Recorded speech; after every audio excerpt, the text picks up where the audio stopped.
Good morning, my beautiful babes and babettes. I'm your resident active advocate, and I'm so happy that we're done with the last series I tried to do. I'm just gonna take it for the colossal flop it was and move on with my life, because that's what you do when you fail. Bam. Okay, so this week I would like to begin a new series talking with all of y'all about the Truth and Reconciliation Commission.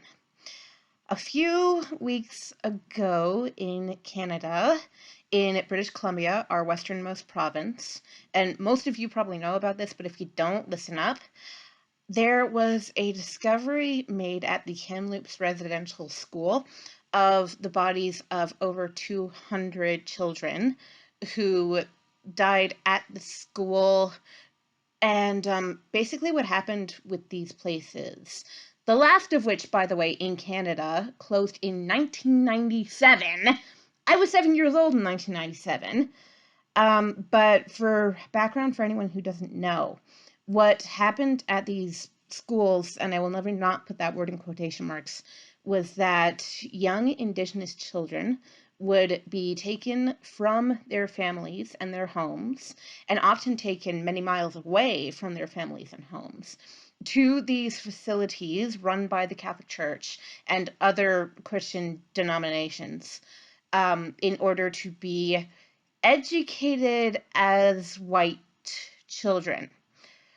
Unfortunately, it was less about education and more about cultural assimilation and cultural destruction. They wanted to, and I swear this was the phrase that they used, kill the Indian, save the man. That disgusts me. So what has been done since that point in time was that at least it's been written up, okay? It's a step in the right direction, but oh my gosh.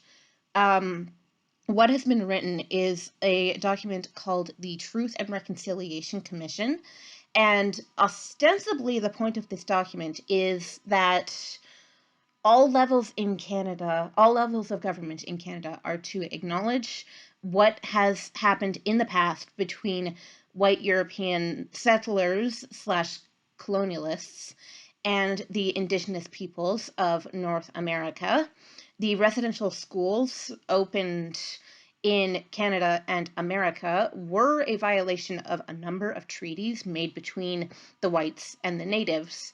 And the whole point of the Truth and Reconciliation Commission, as it stands now, is that it gives the colonizers, the settlers, the people living on this land, 94 calls to action that will theoretically motivate us to mend our relationships with Indigenous peoples. So the first thing I want to do in every video, which I have not done as of yet in this video, is to do a land acknowledgement. Currently, I am sitting on the occupied territory and the traditional territory of the Attawandaron, Anishinaabe, and Haudenosaunee peoples of southwestern Ontario. And basically, the Truth and Reconciliation Commission is meant to help us understand one another better and to understand the atrocities and crimes against humanity. I am not going to mince words, and I'm not going to apologize for using those words, that were committed by white settlers on this land against the native peoples. The TRC contains, as I say, 94 calls to action. I will be dissecting 5 of these calls to action per video. So we're going to be here a while, and I love it because I have this chronic need to know more things. And it does matter what I learn. You know, I want to learn more about this than I want to learn about, say, mathematics. Not a big numbers fan. But this, to me, really and truly matters. And over the weekend, I was feeling in a bit of a slump. And my best friend / advisor for these videos, because she is wonderful, reminded me, hey, you have the Truth and Reconciliation Commission sitting in your back pocket.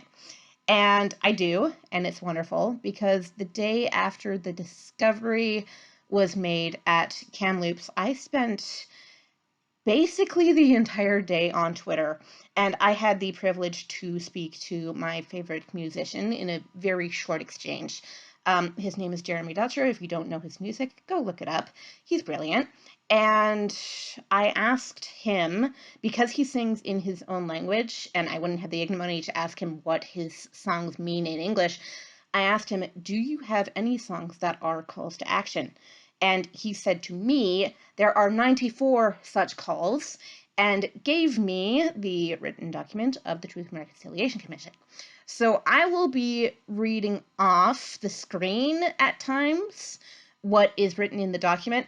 So if I get up close and personal with the screen, sorry, not sorry, I have a visual impairment and I need to be able to read.